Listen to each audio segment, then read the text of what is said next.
What's up? This is The Vinyl Casket, home to The Lamest Taste. You can check me out on Instagram, Twitch, and YouTube, all at The Vinyl Casket, where you can subscribe, like, and comment. Let me start that over. There's the home of Lamest Place, The Vinyl Casket, where you can check me out on Instagram, Twitch, and YouTube, all one word, The Vinyl Casket, where you can subscribe, like, and comment, hit the bell for much, much more, and listen to me have mouth vomit constantly.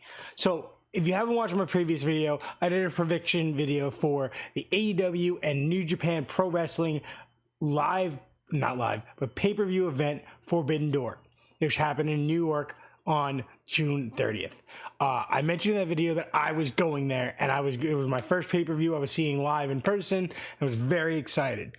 I will be doing a review. I got there and got to catch all the pre-show and the entire main card. So I'm very excited. I'm going to review both my personal experience at like how each match kind of was in the arena, as well as if I got my prediction right or wrong. So I'm going to start this off with, there was supposed to be 4 0-hour pre-show matches. There was 5. And out of them, I got 1 wrong. And then I got a couple wrong on the main show. I believe it went 11-4 out of 15 matches, which is massively, incredibly a large card. So starting off, it's my favorite arena. I've seen 3 AEW shows. This is my 3rd AEW show there. I've seen 4 AEW shows in total. 1 being Grand Slam, 2 regular Dynamites, and now this pay-per-view. So I feel like I know what to kind of expect from an AEW show. I've gone to 3 Dynamites, 1 kind of bigger scaled up Dynamite, and now this. So going there, typical arena, thing. I really liked the graphics. I really liked the whole atmosphere, the color palette. They really branded it. It was very nice. It was very well done. The ring cloth and everything was all very well themed. I liked everything. So then let's get into the pre-show. So opening the pre-show was a Kyle Fletcher versus Serpentico match, which wasn't advertised. Kyle Fletcher, I believe, just lost. So this happened on Sunday. On Friday, I believe he lost his ROH TV title in Mexico to someone junior. Is it? Dang, I don't remember who. I didn't watch it. I didn't watch the match yet. But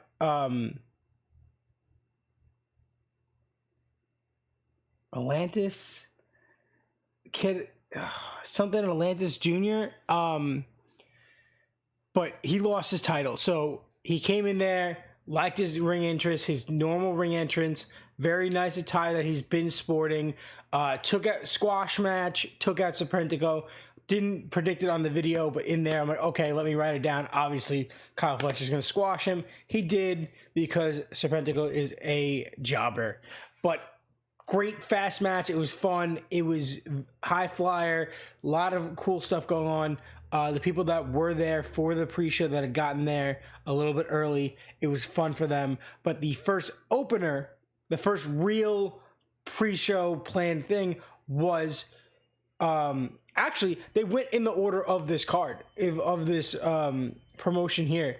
They actually went from bottom up. So the first thing they did was the 4-way tag team match, which was actually incredible. Amazing match. Could have easily been on the main card. Everybody is here. All the tag teams here did incredible.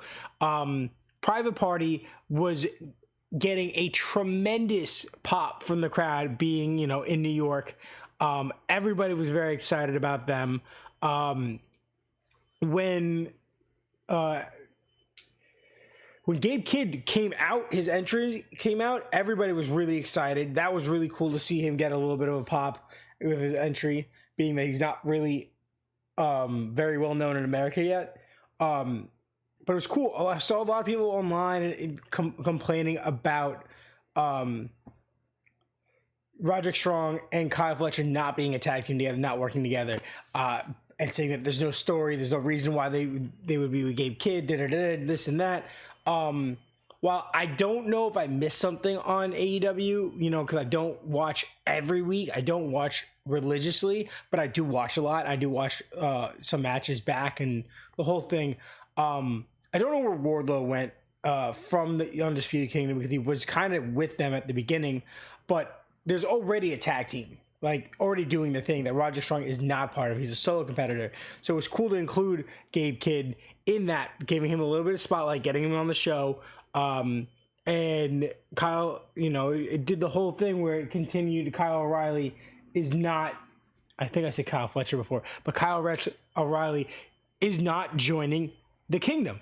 Undisputed Kingdom. He's refusing, and there's this whole storyline. They're getting him now. He's teaming up with a big Japan guy to try to, that was cool. I really like this. But obviously, if you watch the channel, you see me wear them all the time. I love the House of Black, Malachi Black and Brody King.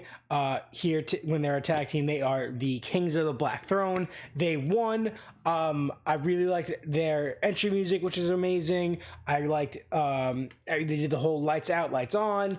They did the whole thing. They kicked ass this match, and they won. And I predicted that. I'm very excited. They are my favorite faction in AEW. I'm glad to see them win. I would love to see them be tag team champs eventually. I don't know if that will ever happen. I love them as trios champs, and I feel like that trios division needs to get jump started again. Now that you have Undisputed Kingdom can get in there, you can get Death Triangle back together. You can get House of Black in there. The Elite can get in there. You have a lot of potential trios right now that can hop back in there and take on the Bang Bang Gang. So that could be a potential thing. So then getting into the next match, you had Long Island girls going against each other. Willow Nightingale and I'm not going to pronounce these names right. Tam Nakano versus Chris Statlander and Momo Wadabi?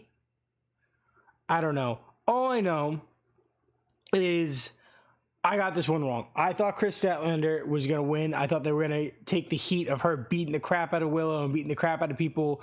I thought they were going to take that heat and run with it as the heel, build her bigger and bigger, where she's not just a threat to Willow, but everybody on the women's roster. Maybe she's angry. Maybe she wants to go back at her TNT TBS title. She's mad. She won it back after being on Jade forever, and it's been bouncing around, and Willow had it. She was happy for Willow, and then Willow lost it. She's pissed. Whole 9 yards. Could have been a great story, but the babyfaces won here. It was an excellent match. I had a great time there. Everybody was really excited about it. It was cool to see everyone chanting Willow while Willow was hurt, trying to get back in the ring. That was really cool. Chris Statlander was putting in the work, and everyone was chanting against her. That was awesome. Then we move on to the Owen Hart quarterfinal with Saraya versus Mariah May, and as I predicted, Mariah May won. I thought she was going to win and then turn on Tony later in the match. Unfortunately, spoiler here, that did not happen. I'm pretty upset about that, but this was an awesome match, and I was right with the results. Then we go into the trios match, which should have been on the main card. This was amazing. So you had guys, I'm not gonna say all these names, but you had guys from LIJ, and then you had guys, you had the Mystico and the Lucha Brothers. Seeing Mystico in AEW is amazing. Him teaming up with the Lucha Brothers was so cool. I never thought I'd see a bunch of Japan and CMLL guys going against and working with AAA guys. Super cool. Really enjoyed it. Incredible match. The highlight of this pre-show, and as I predicted, Mystico and Lucha Brothers won. So that was awesome. I got I predicted 4 out of 5.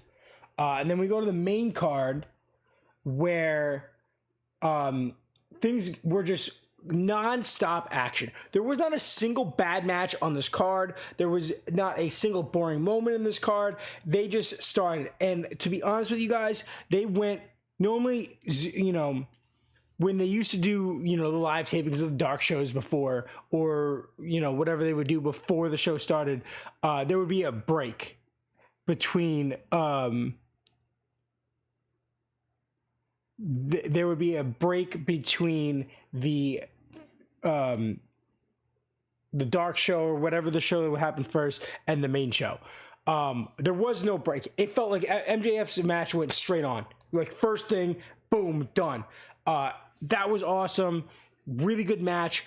Some great spots. I really enjoyed him having a very non-important, no risks match. It let him and Heretico, I can't even say his name, let them freaking just work and cook and have a really fun, interesting match.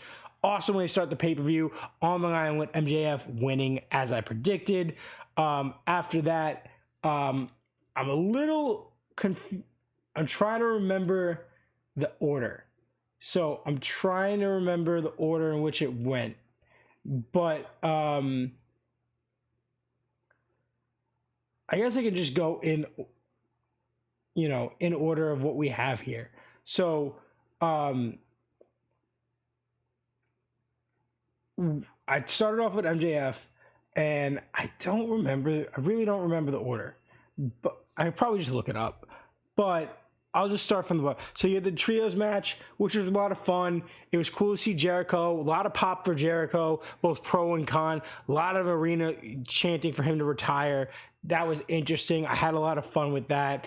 It was cool seeing Samoa Joe working with these guys. And yeah, obviously Hook and Samoa Joe and is that Shibata won as predicted. Really good show, really good match. Just good. Everything here is good. Zack Sabre versus Orange Cassidy, incredible. And as I predicted, Zack Sabre won. I was very nervous about that halfway through because Cassidy was cooking, but Sabre kept insulting him and making fun of him. It was really cool. He's lost. This is the third time they fought each other. He didn't want to lose the third time. It was great. It was awesome. Acclaimed versus the Elite.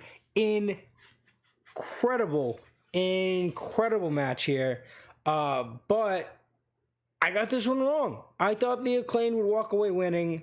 And they didn't.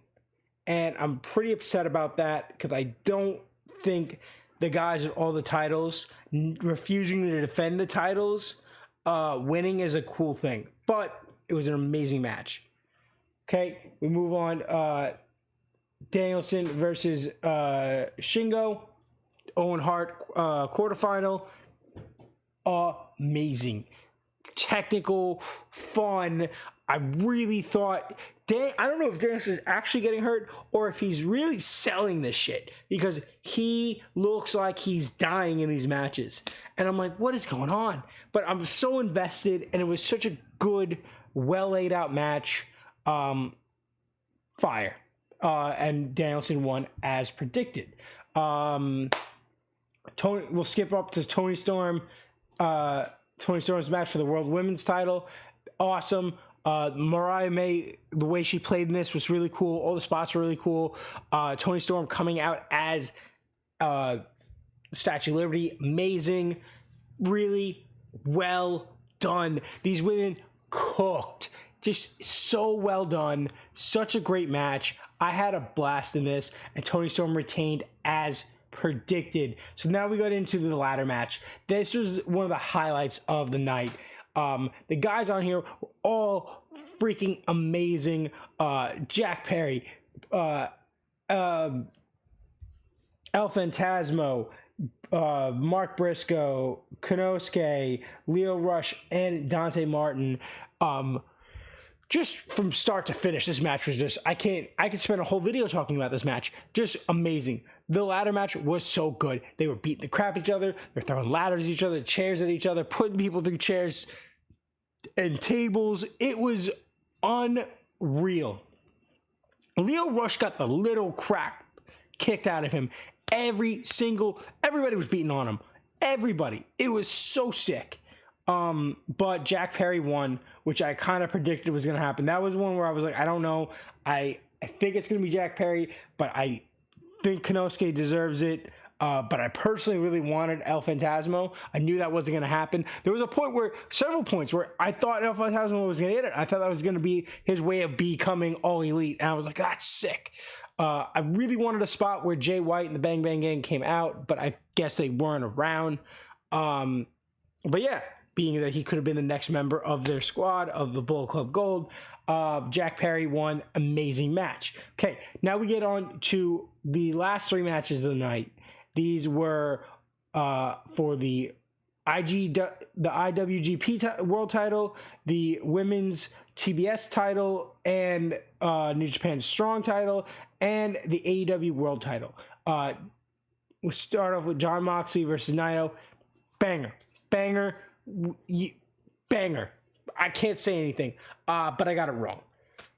So he lost, but it makes sense. G1's coming. It makes sense. Jon Moxley did kill it, though. Okay, TBS title. Mercedes Moné both retained and then gained the title that was created for her. Awesome match. She cooked. They cooked. The challenger here, Stephanie Vaker. Amazing. I need to see more of her. Love her. She's a great talent. And then finally, the match we all wanted. I got it wrong. I really thought Will Ospreay would walk out. He was really cooking here. All the promos and everything he was doing, I really thought he had it. And Swerve Strickland retained, which awesome. I think he's a great champion. I've loved the work he's been doing and the matches he's had and the promos he's doing. When these guys work together as a tag team, that was awesome. I had a blast with this. I think it was amazingly well done. I think they're both great champions, both as the international champion and as the world champion. But I predicted it wrong. So out of this, guys, out of 15 matches, I had 11-4. I think that's pretty good. You go in the comments, let me know how you guys did, if you predicted it or not. Let me know how you would have booked this. Let's just talk about it. Remember, guys, this is the Vinyl Casket, home to The Lamest Taste. You can check me out on Instagram, Twitch, and YouTube, where you can subscribe, like, and comment, hit the bell for much, much more. Do me a massive favor and stay lame.